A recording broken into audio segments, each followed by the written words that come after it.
Welcome back to the Metaphysics Podcast. I'm Dennis Goddard. And I'm Louise Hicks. And today, we're diving deep into, I think, something we've all asked ourselves at some point. Why haven't my dreams manifested yet? And specifically, we're going to be exploring this through the lens of Kabbalah experts and uncovering some maybe unexpected habits and beliefs that might be blocking your manifestations. Yeah, that's right. We're really going beyond those surface level manifestation tips. Right. And looking at the deeper energetic principles at play, drawing wisdom from Kabbalah's rich tradition. Okay, so let's unpack this. Okay. One of the core ideas we see across the board is this concept of our spiritual vessel. Right. A term you might be familiar with, but in Kabbalah, this vessel isn't just some vague container. Right. It's directly tied to our ability to draw down and Right. hold spiritual light, which fuels manifestation. Exactly. And here's where it gets really fascinating. Okay. The experts explain that this vessel isn't fixed. It can expand or contract based on our choices and beliefs. Think of it like a muscle that can be strengthened or weakened over time. I like the vessel as a muscle. So naturally, we want to be doing things that expand this vessel, Yes. allowing us to hold more of that manifesting light. Yes. But the sources point out some sneaky ways we actually shrink our capacity without even realizing it. Yeah, one example that really jumped out at me is this idea that indulging in certain temptations can actually deplete our vessel in the long run. We're talking about things that might offer a temporary high, Right. like drugs, gambling, or even excessive indulgence in pleasure. It's almost like getting a sample of higher energy, but ultimately shrinking our capacity to generate that energy ourselves. Yes, precisely.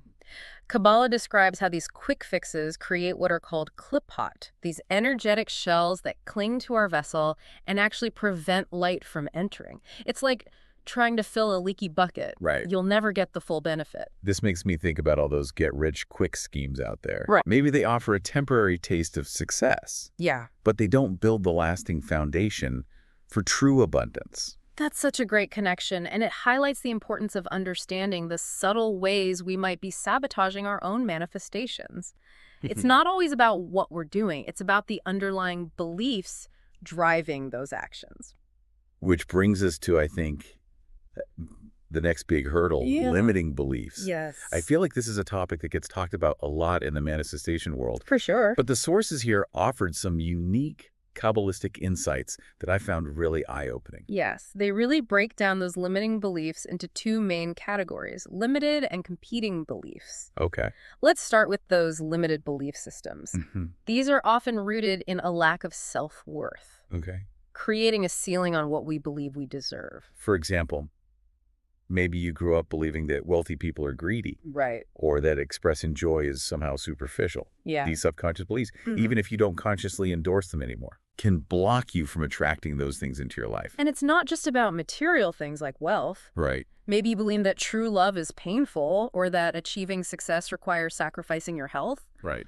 These limitations can manifest in any area of life. And the sources offer a fascinating perspective on where these limiting beliefs come from. Yes. Kabbalah teaches that they're often rooted in past life experiences, Oh, wow. or even ancestral patterns that we've inherited. Wow. It's like we're carrying these energetic blueprints from our lineage that are influencing our reality today. That's such a powerful insight. Yeah. It's not always about what we've consciously experienced in this lifetime. Right? These belongings can be deeply embedded in our energetic makeup. And this leads us to the second category, Yes. competing belief systems. It's okay. This is where things get really sneaky. Yeah. Because it's not that we don't believe we deserve something.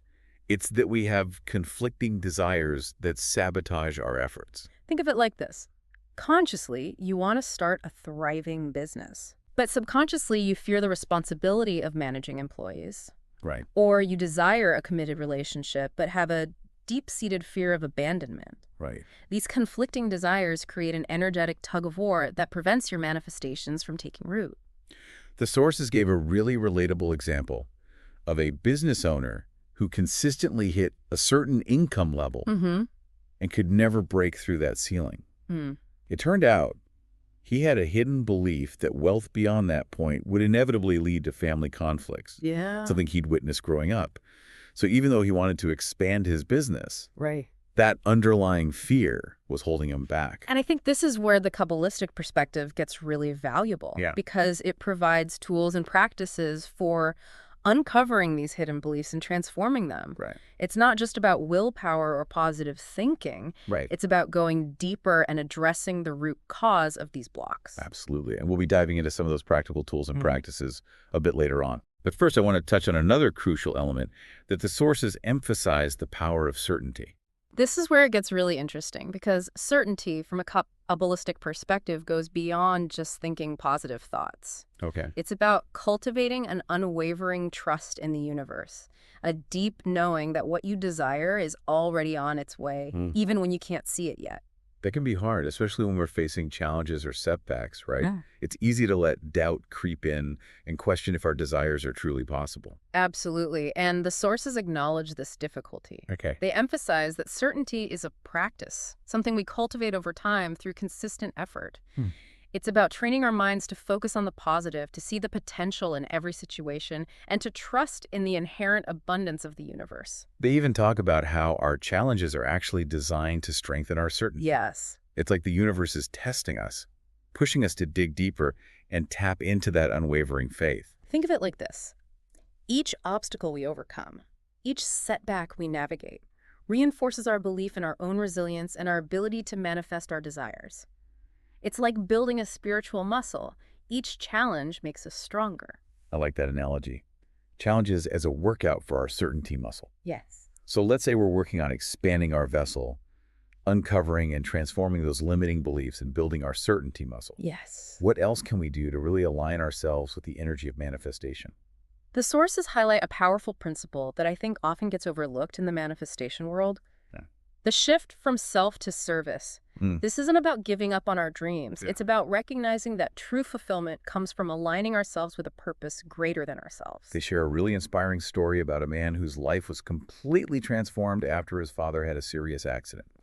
Before that, he was focused on his own success, chasing material wealth and recognition. But after witnessing his father's vulnerability and the outpouring of love and support from their community, he realized that true wealth lay in connection and service. And what's fascinating is that this shift in focus didn't diminish his own success. It actually amplified it. Wow. He found that by focusing on adding value to others, his business thrived, his relationships deepened, and he experienced a level of fulfillment he had never known before. It's like by aligning himself with a purpose greater than himself, he tapped into a powerful source of energy and abundance that flowed into all areas of his life. And this isn't about making some grand gesture or dedicating your life to charity. Right. The sources emphasize that even small acts of service can have a profound impact. It could be as simple as offering a genuine compliment, helping a stranger in need, or simply listening with presence and compassion to a friend who's going through a tough time. What I love about this concept is that it reframes our whole approach to manifestation. Yes. It's not just about getting what we want. It's about becoming a conduit for good, allowing the universe to work through us to create a more positive and abundant world. And here's where I want to challenge you. Okay. What small acts of service can you incorporate into your daily life? Don't overthink it. Just choose one small thing you can do today to add value to someone else's life. Notice how it shifts your energy and opens you up to greater possibilities. I love that. It's a simple yet powerful practice that anyone can do. Yes. And it reminds us that manifestation isn't just about receiving, it's about becoming a source of abundance ourselves. Exactly. And as we continue our deep dive, we'll explore even more practical tools and insights from Kabbalah that can help you upgrade your spiritual vessel, clear away those blocks, and align yourself with the energy of manifestation. We've covered a lot of ground already, but trust me, this is just the beginning. Yes. Make sure you hit that like button and subscribe to our channel so you don't miss the next part of our deep dive into manifestation. And be sure to share your thoughts and experiences in the comments below. We love hearing from you. What resonated with you most in this episode? What are you excited to explore further? Let's continue the conversation. Until next time, keep diving deep. So we've talked about expanding our spiritual vessel, clearing away limiting beliefs, and embracing the power of certainty and service. Right. Now let's dive into a concept that might initially feel a bit counterintuitive. Okay. The danger of judgment. Yeah, this one really caught my attention too. Yeah. It's easy to think that judging others is a harmless mental activity. Right. But the sources we're exploring suggest it has a real energetic impact on our ability to manifest. Exactly. Kabbalah teaches that judgment creates a sort of energetic wall between ourselves and the divine flow. It's like we're cutting ourselves off from the very source of abundance by focusing on the perceived flaws of others. And I think it's important to clarify here that we're not talking about condoning harmful behavior or ignoring red flags. Right. It's more about recognizing that judging others ultimately stems from a place of separation and lack within ourselves. That's such a crucial point. Kabbalah emphasizes that we're all interconnected, Right. part of a single divine energy. Yeah. When we judge someone, we're essentially judging a part of ourselves, reinforcing that sense of separation. And that separation creates a real energetic block. It's like you're dimming our own light by focusing on the perceived darkness in others. The sources even go as far as to say that the judgments we cast on others often come back to us in some form. It's like we're putting out a negative energetic boomerang that eventually circles back to us. That's a sobering thought. It makes you want to be a lot more mindful of those judgments we make, both consciously and unconsciously. Absolutely. And the antidote to judgment, according to the sources, is compassion. When we cultivate compassion, we dissolve those energetic walls and open ourselves to greater connection and flow. This makes me think about those times when I've judged someone harshly, only to find myself in a similar situation later on. It's almost like the universe was saying, hey, remember that thing you judged? Let's see how you handle it. That's such a relatable experience. Right. And it highlights the power of these spiritual principles. Yeah. They're not just abstract concepts. They have real-world consequences. So practically speaking, how can we cultivate more compassion and break free from that cycle of judgment? The sources offer some really valuable guidance here. Okay. They suggest starting by recognizing that everyone is on their own unique journey, carrying their own wounds and challenges. It's so easy to forget that everyone has their own story, their own reasons for acting the way they do. Right. Instead of jumping to judgment, we can choose to pause and ask ourselves, what might this person be going through? What might have led them to this point? That simple shift in perspective can make a world of difference. It allows us to see the humanity in others even when their actions seem hurtful or confusing. And the sources emphasize that compassion doesn't mean being a doormat Right. or condoning harmful behavior. It's about holding space for others' imperfections. Yes. While also setting healthy boundaries for ourselves. It's about recognizing that we can be both compassionate and discerning, offering kindness and understanding without compromising our own well-being. Okay, so we're working on expanding our vessel, clearing limiting beliefs, embracing certainty and service, and cultivating compassion instead of judgment. Yes. What else can we do to align ourselves with the energy of manifestation? The sources delve into a topic that's often shrouded in misunderstanding: the concept of soulmates. Now, before you roll your eyes, this isn't about finding that one perfect person who's destined to complete you. I was just thinking the same thing. Yeah. The whole soulmate idea can feel a bit cheesy and unrealistic sometimes. Exactly. And the sources offer a refreshing perspective on this. Okay. They explain that soulmate connections are ultimately about energetic alignment, not just physical attraction or shared interests. So it's not about finding someone who checks all the boxes on your ideal partner list. Not necessarily. The sources emphasize that soulmates are drawn to each other's energy, to the unique vibration that each individual embodies. And this vibration is constantly evolving as we grow and transform. That makes me think about those couples who seem to grow together over time, evolving and expanding in ways that complement each other's journeys. That's such a great example, and the sources offer a really empowering message. Okay. We have the power to attract soulmate connections into our lives by focusing on our own personal growth and raising our vibration. So instead of waiting for the one to appear, we can become the kind of person who naturally attracts soulmate connections. Exactly. It's about embodying the qualities we desire in a partner, cultivating those aspects within ourselves first. This also makes me wonder about those who are already in relationships that maybe don't feel like soulmate connections. Yeah. Is there hope for transforming those relationships? That's a great question, and the sources offer some really insightful guidance here. Okay. They explain that we have the power to shift the energy of our relationships. Yeah. Through our own personal growth. So it's not about trying to change our partner. Right. It's about focusing on our own evolution. Yes. And trusting that the relationship will either evolve along with us or naturally come to an end. Precisely. And this doesn't mean that every relationship is meant to last forever. Right. Sometimes relationships serve a specific purpose in our lives, teaching us valuable lessons and helping us grow. But the key takeaway here is that we're not powerless in our relationships. Yes. We have the agency to create the kind of connections we desire Right. by focusing on our own personal transformation. And the sources offer some really practical advice for those who are seeking to attract soulmate connections or deepen the connections they already have. Like what? I'm all ears. They suggest starting by clarifying our values, identifying the qualities that are truly important to us in a partner. This isn't about creating a superficial checklist. Yeah. It's about getting clear on what resonates with our soul. So instead of focusing on external qualities like looks or status, Right. we should be tuning into our inner compass. Yes. And asking ourselves, what kind of person do I truly want to share my life with? Exactly. And once we have that clarity, we can start to embody those qualities ourselves. Okay. If we desire a partner who's kind, compassionate, and supportive, we need to cultivate those qualities within ourselves first. It's like that saying, be the change you want to see in the world. Right. But in this case, it's be the partner you want to attract. That's such a great way to put it. Yeah. And the sources emphasize that this process of self-discovery and transformation is an ongoing journey. It's not about achieving some level of perfection. Okay. It's about continuously striving to become the best version of ourselves. And as we do that, we naturally attract people who are aligned with our energy and values. Yeah. It's like we're sending out a clear signal to the universe saying, this is the kind of love I'm ready for.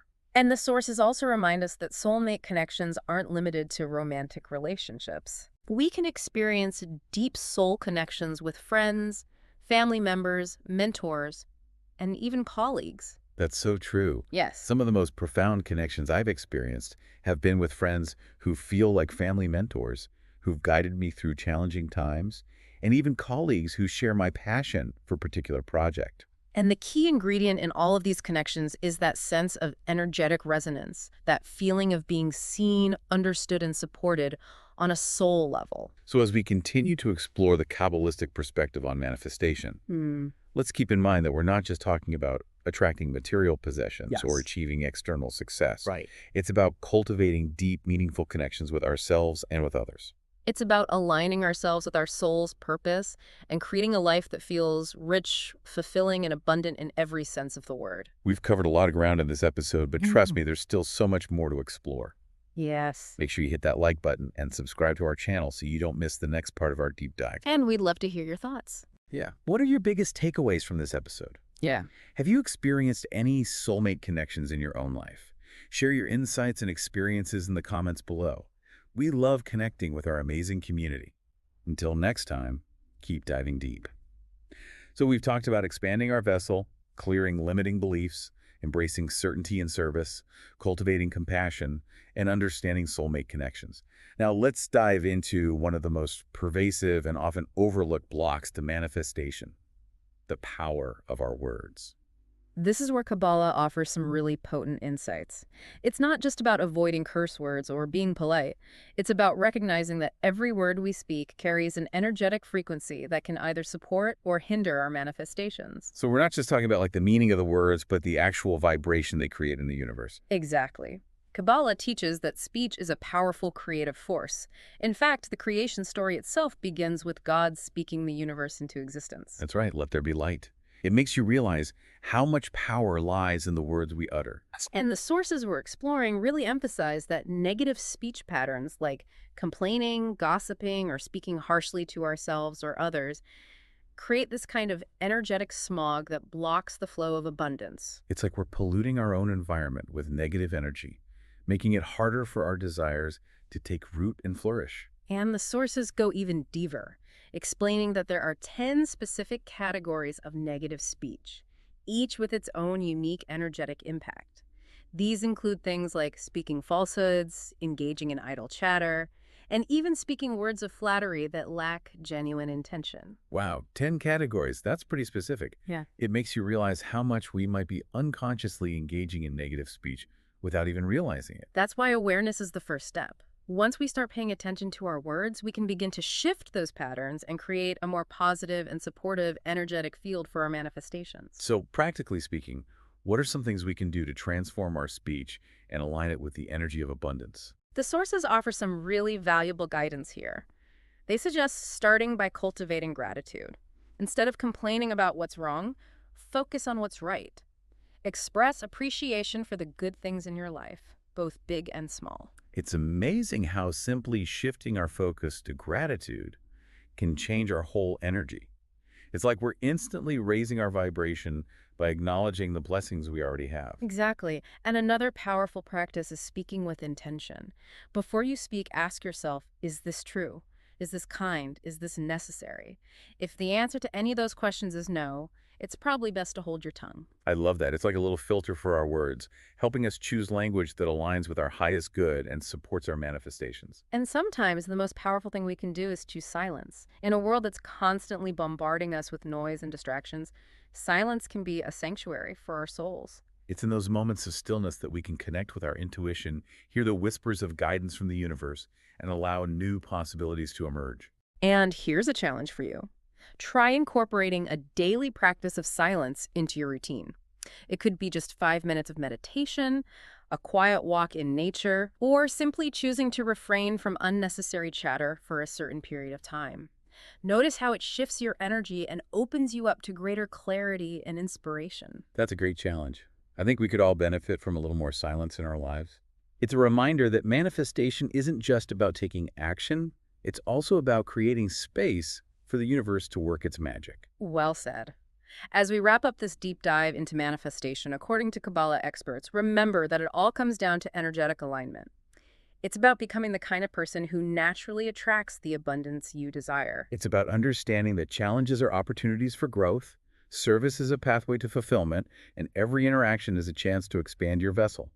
And don't forget, manifestation isn't just about receiving, it's about becoming a source of abundance ourselves. Thank you for joining us on this deep dive. Don't forget to share your thoughts and experiences in the comments below. And if you found this valuable, please hit that like button and subscribe to our channel for more empowering metaphysical explorations. Until next time, keep diving deep.